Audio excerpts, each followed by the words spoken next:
You know that very specific sound a $3,000 ergonomic chair makes when it's being asked to carry the full weight of a man's unearned confidence. It's a low, tortured groan, somewhere between a dying wail and a collapsing moral compass. That sound was the soundtrack to my Tuesday morning. I was seated in the Innovation Aquarium, a glass-walled conference room that smelled like ozone, dry erase markers, and bad ideas, watching a man named Grant dismantle 17 years of my life with a laser pointer and a smile that looked rehearsed in a mirror. While listening to Gary Vaynerchuk, podcasts, my name is Jade. I don't exist on LinkedIn.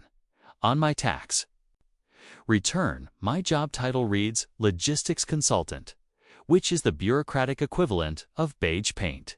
In reality, I designed the digital supply chain protocols that ensure Air Force One doesn't get refueled with sludge or fitted with parts sourced from a warehouse in a non-extradition country.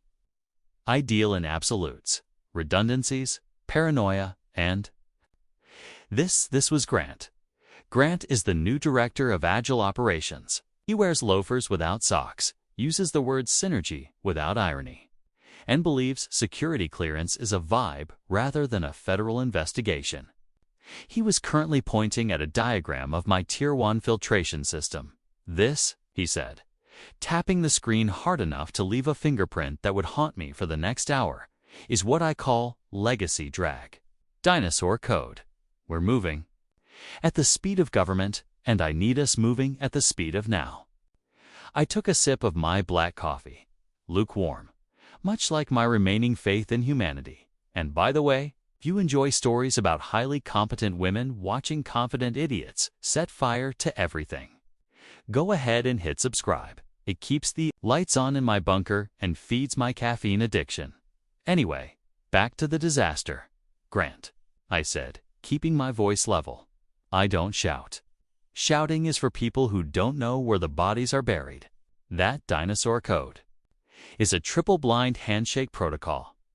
It verifies that the fuel trucks entering the perimeter actually belong to the Defense Department and aren't disguised. U-Hauls full of fertilizer. Grant chuckled, a wet, dismissive sound. He turned to the room, a collection of terrified junior analysts and exhausted sysadmins who looked like they were waiting for a meteor to end the meeting.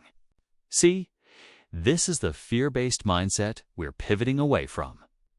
Jade, I respect your tenure, truly, but we're implementing a lean procurement model. Trust is our currency. Trust isn't a currency, I said, feeling the migraine tighten. Behind my left eye, trust is a vulnerability. Verification is currency.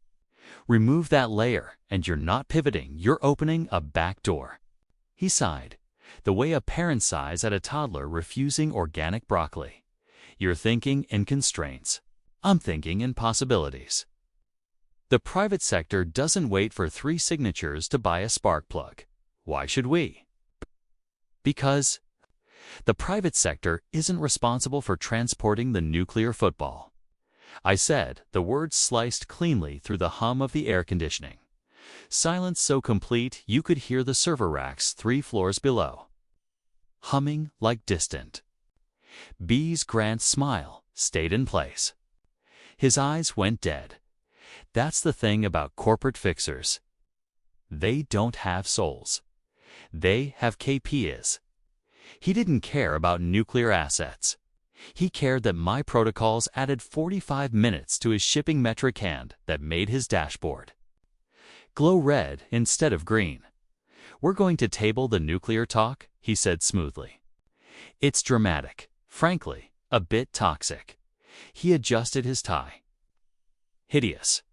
Tiny sailboats. The tie of a man who wishes he were somewhere else. I wished he were somewhere else too. Preferably the Mariana Trench. We're streamlining the vendor list, automating approval gates, and we're doing it by Friday. He looked at me, waiting for tears, or rage, or a stapler flying across the room. Emotional pushback. That's what he was used to. What he got instead was silence. The kind predators use while watching prey wander into a minefield. I studied his diagram. A thick red X slashed through Echo Zero, the deep player audit trail. The only system connecting. Physical inventory to the encrypted military database. Without it, we weren't secure logistics. We were Amazon Prime with bigger guns. Friday, I repeated. You want to migrate a classified logistics mainframe to a lean model in 4 days? Agility, he said, finger gunning at me. Adapt or die. I wanted to break his finger. Instead, I set my coffee down. Soft, precise. Understood, I said. I lied. I wasn't preparing documentation. I was preparing a funeral. Not for me, though he didn't know that yet, but for his entire career. Grant wasn't a nuisance. He was a systemic error. And in my line of work, you don't argue with errors. You isolate them, sandbox them, then let them execute corrupted code until the system crashes controlled. Documented, undeniable, but Grant wasn't in a sandbox. He was in the control tower, threatening to turn off the runway lights because they were too bright. As the meeting broke up, junior analysts shuffled past me, eyes down. They could smell ozone, burning circuits, burning careers. Lena, sharp kid from MIT. My mentee on encryption, hygiene, paused beside my chair, pretending to organize her notes. He doesn't know what Echo Zero is, does he? She whispered. No, I whispered back, staring at the whiteboard where Grant had written disrupt in all caps. He thinks it's a delay timer. Are you going to tell him? I looked at Lena. She was still young enough to believe logic could win if explained clearly. I already told him, I said, standing. He called it toxic. Now we let the system tell him. I returned to my desk, a corner office that used to be a server closet, but it was my server closet. The only room with a hard line into the subnets. I logged in. The screen glowed with the comforting brutality of command line code. No icons, no friendly UX, just data. And the power to freeze a jet fuel shipment in Alaska. With one keystroke, Grant wanted lean. Fast, no dinosaur code. I cracked my knuckles bad habit. My mother hates it tanned, opened the master directory. Protocol 17B. Third-party vendor redundancy. Already flagged for deletion. Okay, Grant, I murmured to the cursor. You drive. Just don't cry when you realize I took the brake pads. I didn't delete anything. I organized. I moved my audit logs to a partition he didn't know existed. Archived emails where he explicitly ordered safety checks removed. Built a paper trail so dense it could bludgeon a courtroom unconscious. The air felt thinner now, sharper, calm before purge. Grant strutted the floor, clapping backs, disrupting workflows, asking, "What are you working on?" Like a toddler wandering through a bomb disposal unit. He stopped at my desk. Good energy today. Jade, feels like we broke through. Barriers? We broke something, I said. He winked. Actually winked. Break fast. Fix later. Fix later, I echoed. He walked toward the server room. No badge, thump. He bounced off the door. Annoyed. He checked his phone, probably emailing HR about locked doors. I turned back to my screen. If he was going to burn this place down, I planned to be standing in the only fireproof corner when the match dropped. The strategic silence had begun by Wednesday. The dismantling arrived, not with an explosion, but JIRA tickets, Operation Velocity. In practice, it meant carving organs out of the security infrastructure to make it lighter. Like a surgeon removing the heart for weight reduction, my inbox filled with digital. Gravestones, access revoked. Protocol disabled, permissions changed. Protocol 9 Alpha went dark. Driver background checks replaced by a smiling Google form. Removing friction, he called it. I called it inviting the dark web to our loading dock. The bullpen felt like the Titanic after the captain. announced icebergs were just hydration opportunities. Lena looked wrecked. He fired Jenkins, she whispered. Said he wasn't a culture fit. Jenkins ran cryo manifests. Medical payloads. Grant gave it to a marketing intern. That wasn't negligence. That was catastrophe with a PowerPoint. Document everything, I told her. Blind copy me. At my desk. I tried procurement access denied. Grant had locked the architect out of the house. But builders know where the spare keys are. I opened a legacy porta. Ghost node from 2008. A listening post. I mirrored everything, every click. Override every warning he ignored by 11. Grant leaned in my doorway. How's documentation? Coming, I said. Bold move on vetting. He grinned. Vendors love it. I'm sure the criminals do too. You see criminals? He said. I see partners. Does the Secret Service. Don't overcomplicate it to justify your salary. That was the line. Cold calm flooded me. You're right, I said softly. Boxes from A to B. He smiled. He thought he'd won. We've got a town hall at 2, he said. Speed first initiative. I want you there. Of course he did. Front row. Show the team we're aligned. I wouldn't miss it, I said. He left squeaking down the hall. I turned back to my ghost node. The data was pouring in. The system was already bleeding. I could see the errors starting to tick up in the peripheralogs. Tiny mismatches and weight manifests, routing numbers that didn't quite check some correctly. The digital immune system of the facility was dying cell by cell. I pulled a small encrypted hard drive from my bag and plugged iTone. The backup completed 100%. I had the evidence. Now I just needed the crime. And looking at the way Grant was tearing down the fences around the lion's den, I knew the crime wasn't far off. I check on my phone, a text from an old contact at the Pentagon. A colonel I'd worked with during the Iraq drawdown, hearing noise about a reorg over there. You good? I stared at the message. I typed back to find good. The monkeys have the keys, Tutsu. Keep your phone on. I put the phone away. I could feel the hum of the servers beneath my feet, a vibration I had lived with for nearly 2 decades. It felt like a heartbeat. And for the first time in 17 years, the heartbeats irregular or hythmic. The purge was almost complete.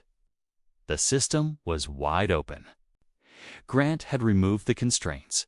He had no idea that those constraints were the only thing keeping gravity in check.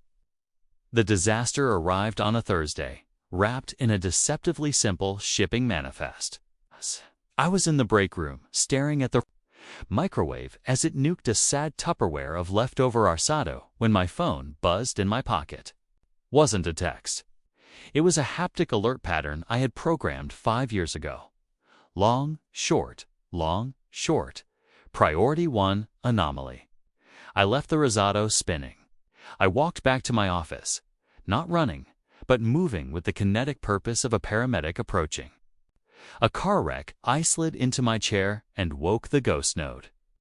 There it was, a flashing line of red text amidst the green waterfall of data. Alert unverified source detected in stream AF1 logistics. A load avionics component, class for origin. Shenzhen via Shellcorp 77 override authorized Biodman Grant. My blood ran cold.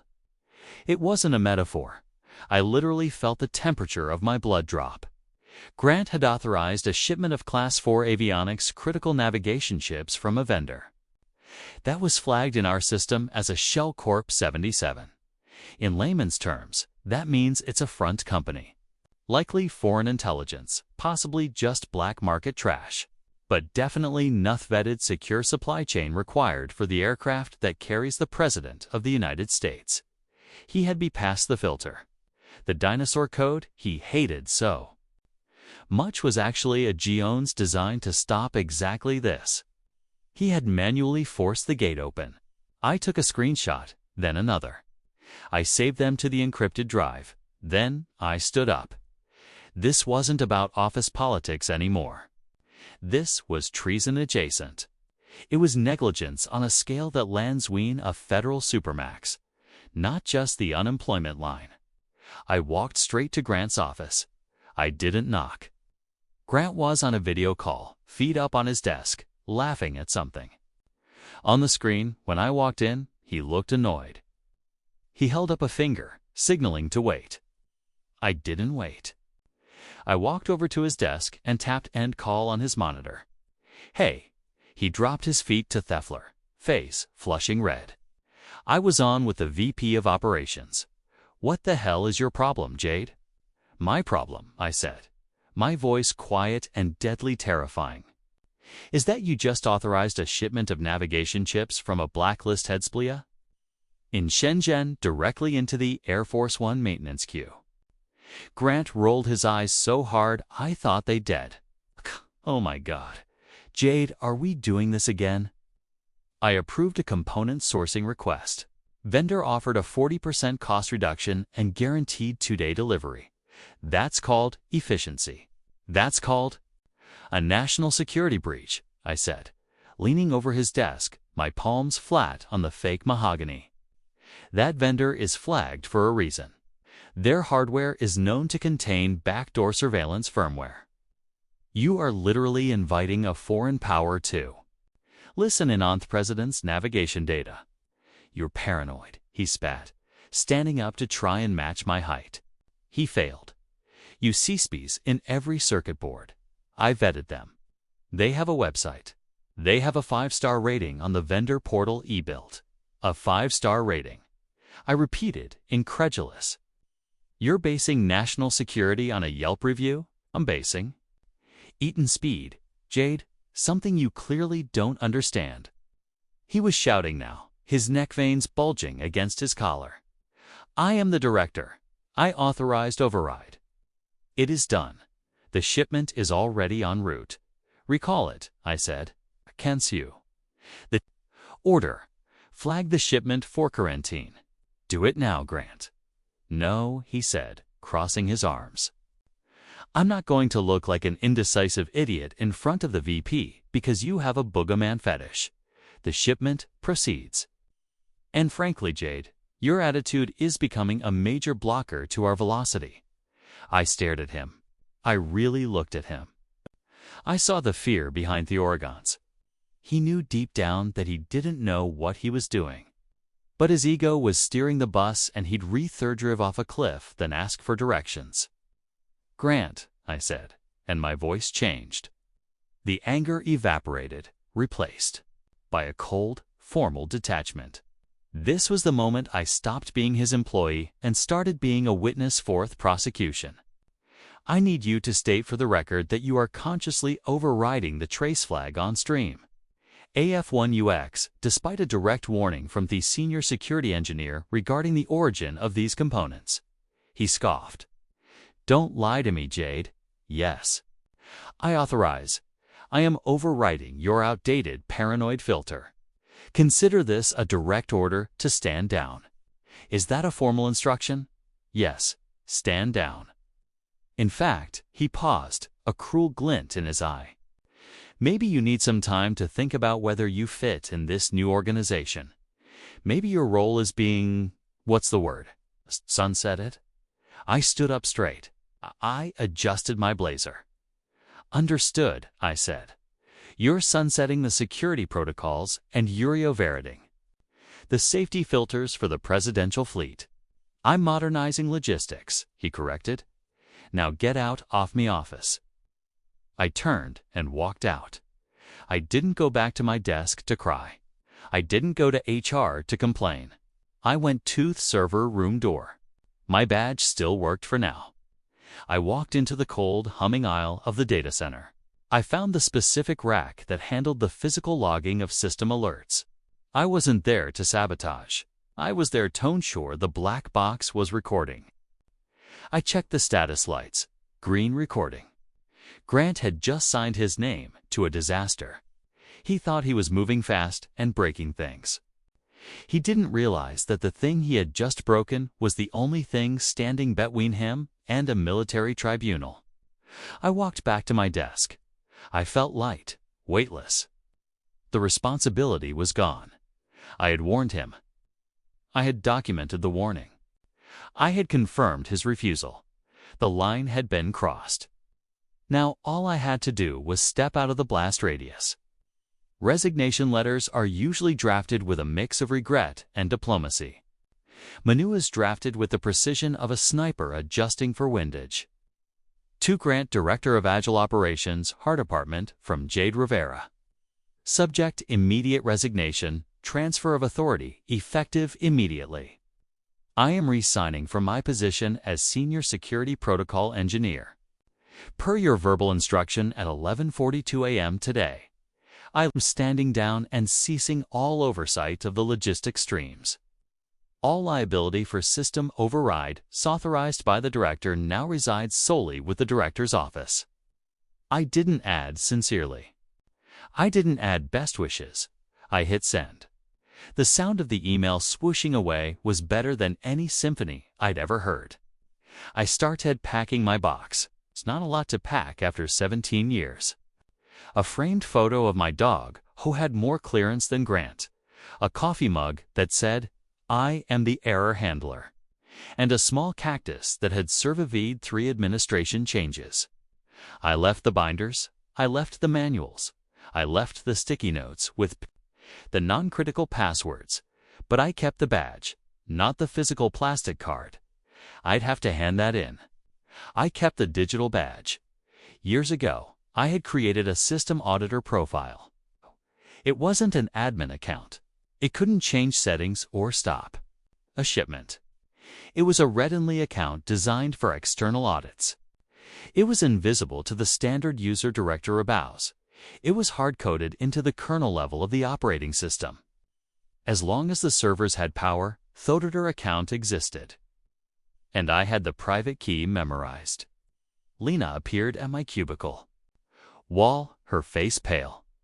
Jade, I saw the email. You can't leave. The system it's acting weird. The inventory counts are flickering. I have veto leave. Lena, I said, placing the cactus gently in the box. If I stay, I'm complicit. If I stay, I'm the one they blame when the plane falls out of the sky. But what do I do? Tears were welling up in her eyes. Grant keeps approving things. He just turned off the hazardous material conflicting check because it was slowing down the trucks. I stopped and looked at her. She was a good kid. She didn't deserve this. Listen to me closely, I said, lowering my voice. Do not sign anything. Do not authorize anything with your own credentials. If he orders you to do it, tell him you don't have access and make him do it on his terminal. Make him leave his fingerprints. On the murder weapon, she nodded, sniffing. Okay, but who's going to fix the green layer? I smiled. It was a sad smile. Nobody is going to fix the green layer, Lena, because Grant doesn't know it exists. What happens when it desynchronizes? Then the building goes into lockdown and the adults show up. I said, just Macasier, you're not in the loading bay when the shutters come down. It gets loud. I picked up my box. Grant came out of his office holding a print out of my resignation. Email. He looked triumphant. He looked like he had just slain the dragon. Well, he said loud enough, 4th whole floor to hear. I see you decided to embrace the change. Probably for the best. Jade, we need people who are all in on the vision.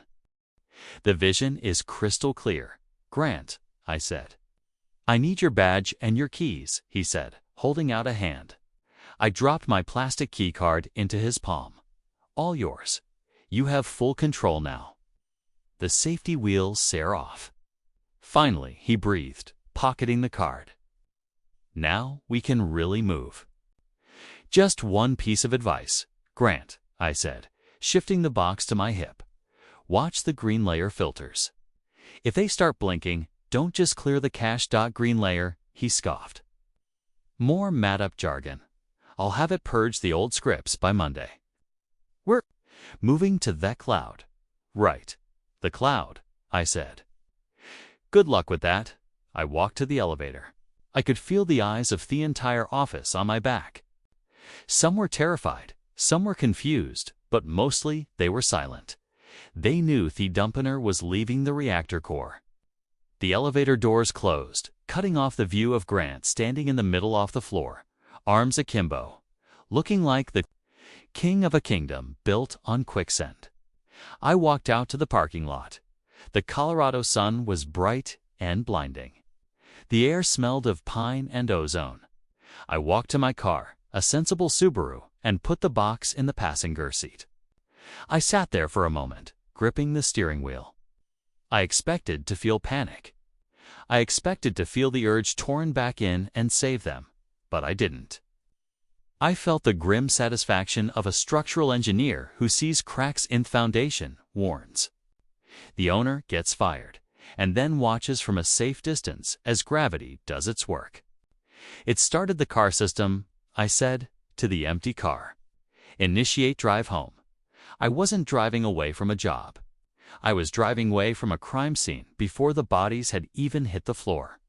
As I pulled out of the lot, I glanced at the building one. Last time, it looked peaceful, solid, but I knew better. Inside those walls, a clock was ticking. A clock I had wound, and the clock Grant had just stripped the gears off of. I gave it 48 hours, maybe less. The first 24 hours of retirement were strange. I cleaned my gutters. I walked the dog. I drank expensive scotch on my porch, but my phone was never far away. It started with a text from Lena at 10:45 a.m. on Friday. Hey, the inventory system is auto-tagging jet fuel as portable water. Grant says it's a UI glitch and to just put a sticky note on the tanks. Is that normal? I stared at the screen. Is jet fuel tagged as drinking water in a combat zone or a disaster? Relief mission, that mistake kills people. It poisons a village or stalls a generator in a medevac tent. I didn't reply. I couldn't. If I replied, I was consulting and Grant could claim I gave bad advice. I poured another coffee and watched a hawk circle over the tree. 2 hours later, another text. The secure doors in Sector 4 keep opening and closing on their own. It's freaking everyone out. Grant had maintenance cut the power to the motors. Now they're just propped open with wooden wedges. Wooden wedge shielding open the blast doors to the secure server farm. I laughed. A dry, harsh bark of a laugh. It was perfect. The agile approach literally meant using a doorstop to bypass millions of dollars in physical security. By Friday afternoon, the silence from the facility was louder than the texts. Grant had likely issued a gag order. Don't talk to crazy ex-employee. I went into my home office and logged into the audit node. I wasn't touching the system, just looking. Through the keyhole, the dashboard was a sea of yellow warnings. Warning, logic mismatch. Tier 3. Warning, invalid certificate. Vendor, unknown. Warning, dependency failure. Protocol Jade legacy, not found. System was looking for me. The code I had written over a decade was designed to check in with a master authorization key. My specific user profile every 48 hours for HIL changes. It was a dead man's switch for integrity. If my profile was deleted or inactive, the system assumed the facility had been compromised or that the chain of command was broken. Grant had deleted my active user profile. The system was now asking where. Is the adult getting no answer? I saw a query running in the internal video archives. Someone was searching for Jade Rivera training and green layer explanation. It was Lena. She was digging. She found an old video from 2014. I could see the playback log. In the video, I was younger, less tired, explaining the green layer logic to a room of generals. The green layer video, Jade said, is the silent arbiter. It sits between the civilian supply chain and the military execution. It doesn't care about cost. It doesn't care about speed. It only cares about prudence. If a part cannot be traced back to the mine where the metal was dug, the green layer rejects it. If you try to force it, the green layer assumes a hostile techovariant, initiates a defensive lockdown. I watched the log as the video ended. Then a new log entry appeared. Action disable green layer script user admin Grant. He was trying to kill the ghost. Lena must have showed him the video or he found it. And his reaction wasn't, "Oh, I should be careful." It was delete the thing that says no. He entered the command to delete the script. But harass thing about the green layer, you can't delete it from the user interface. It's kernel level. When you try to delete it, it interprets that action as a specific type of threat. Insider sabotage. Warnings on my screen change from yellow to orange. Threat detected.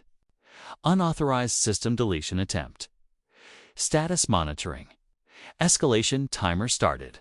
Grant had just poked the bear. He didn't know the bear was awake. He thought he was just clearing out old files to make his dashboard look cleaner. My phone buzzed again. Lena, he tried to delete the green layer files.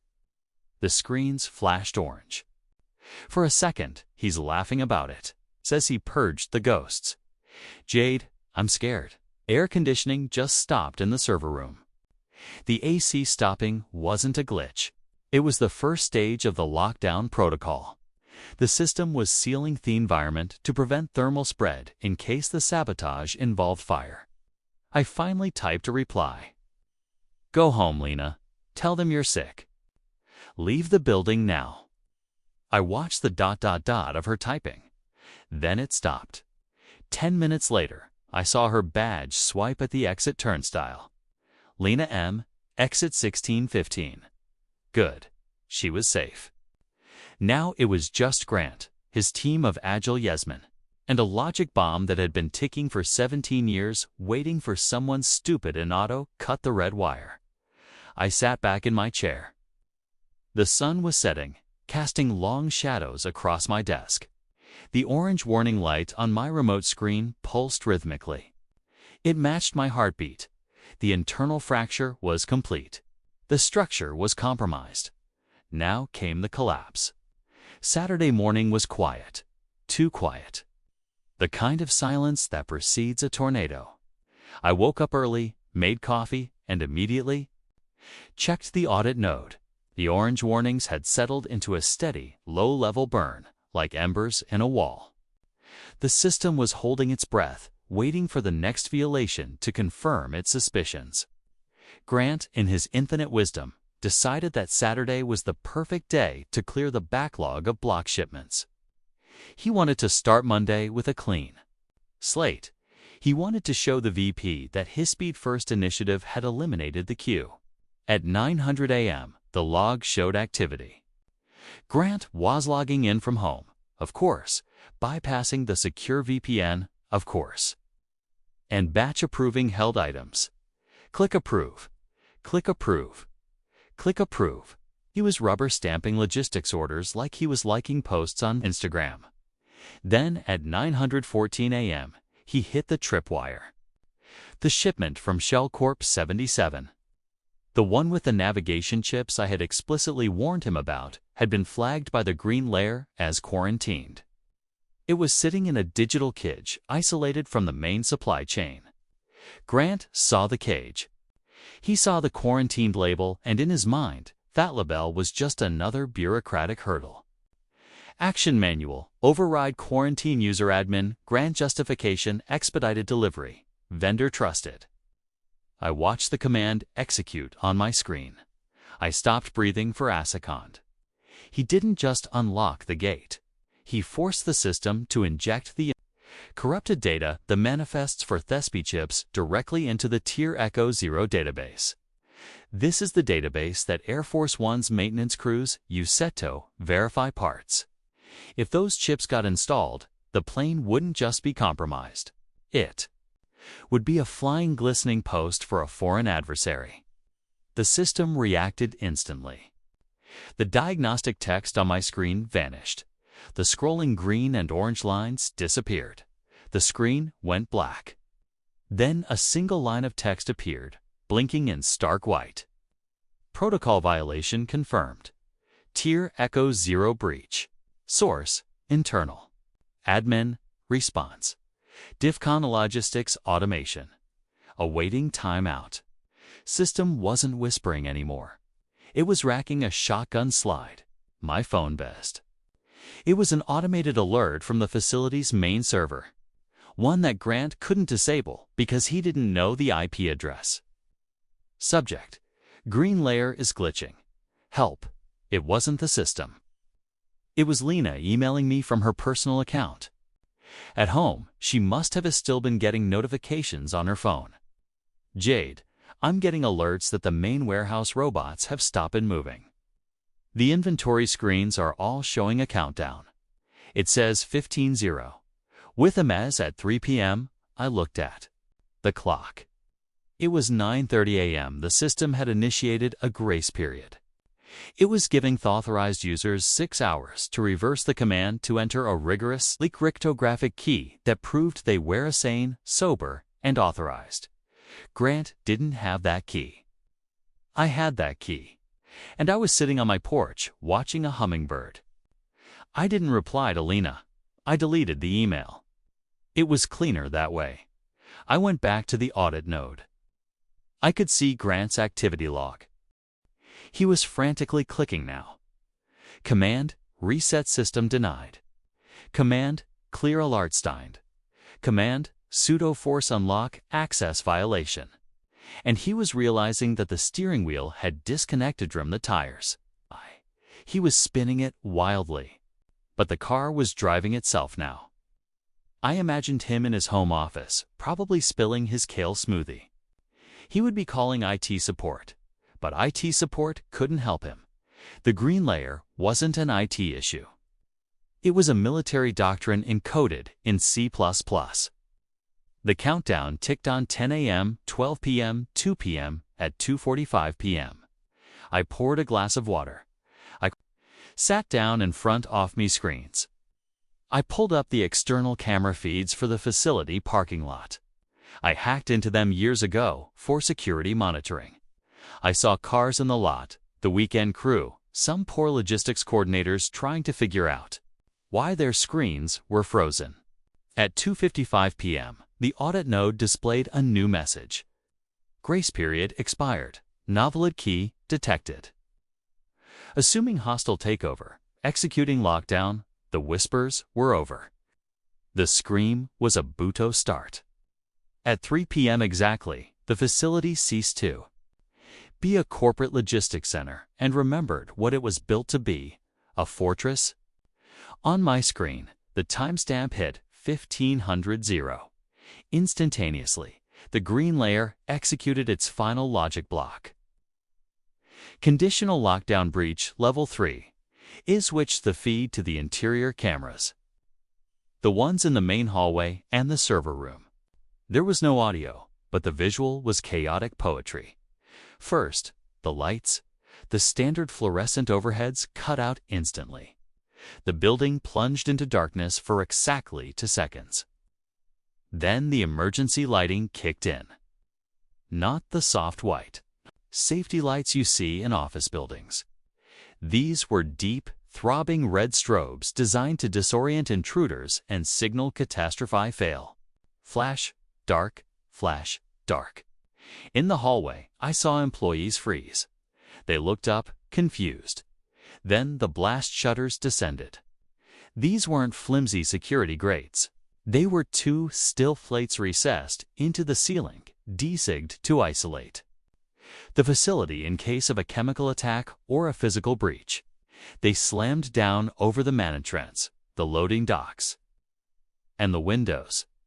Clang! I could almost feel the vibration through the monitor. The open office concept was suddenly partitioned into steel cells. I checked the server room camera. The door, the one Grant had propped open with a wooden wedge, was the only failure point. The blast shutter tried to descend but hit thewage. It jammed halfway, but the system was redundant. Seeing the physical seal fail, it initiated the secondary protal data severance. Every computer terminal in the building went black. Then a single image appeared on every monitor, from the receptionist's iPad to the massive dashboard screen in the war room. It was the Department of Defense rotating slowly. Below it, harsh block letters: unauthorized incursion detected. Jurisdiction: transferred to Sue's command.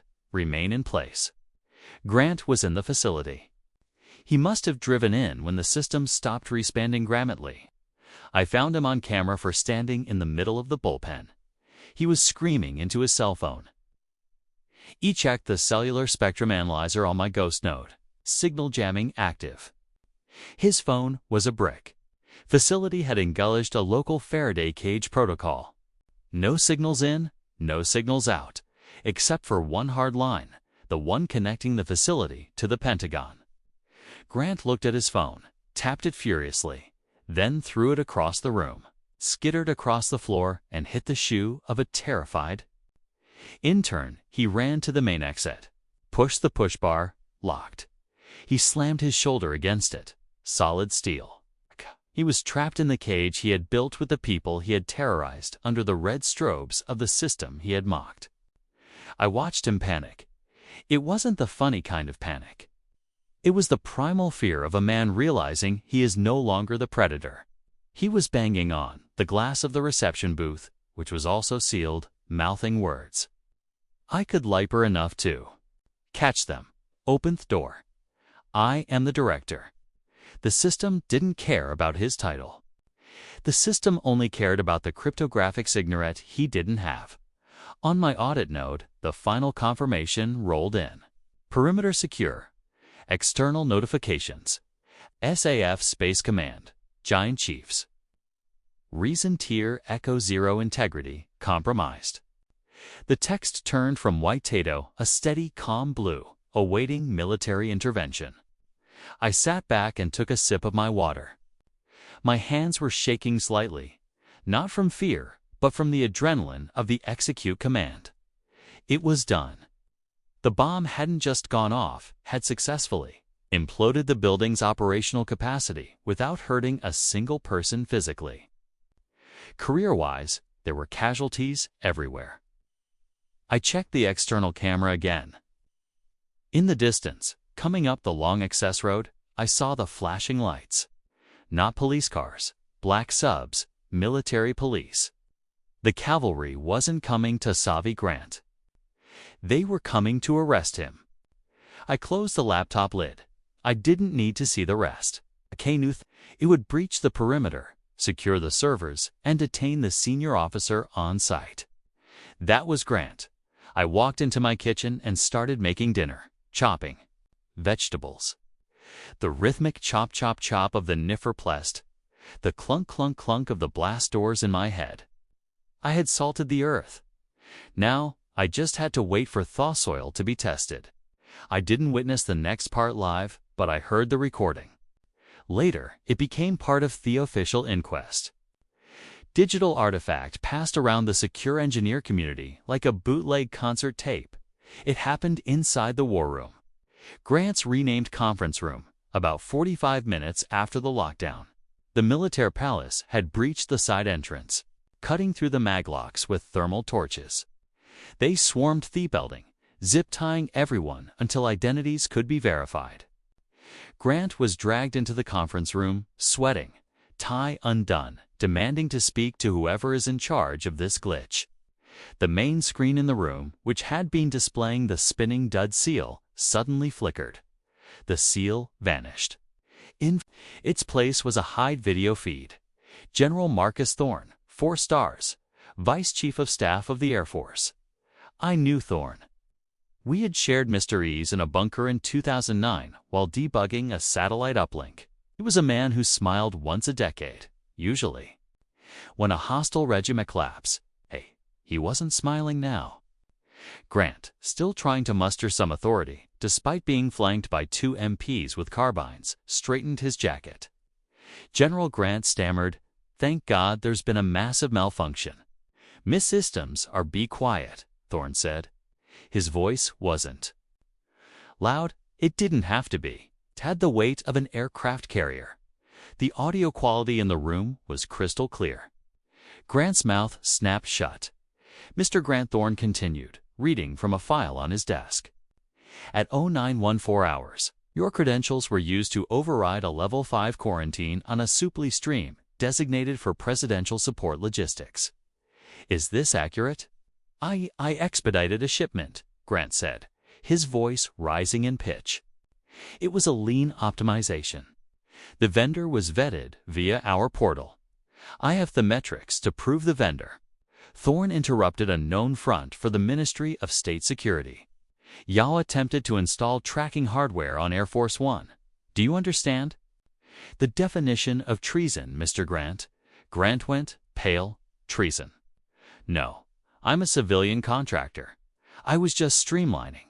You bypassed the green layer, Thorne said. Why, it was dinosaur code.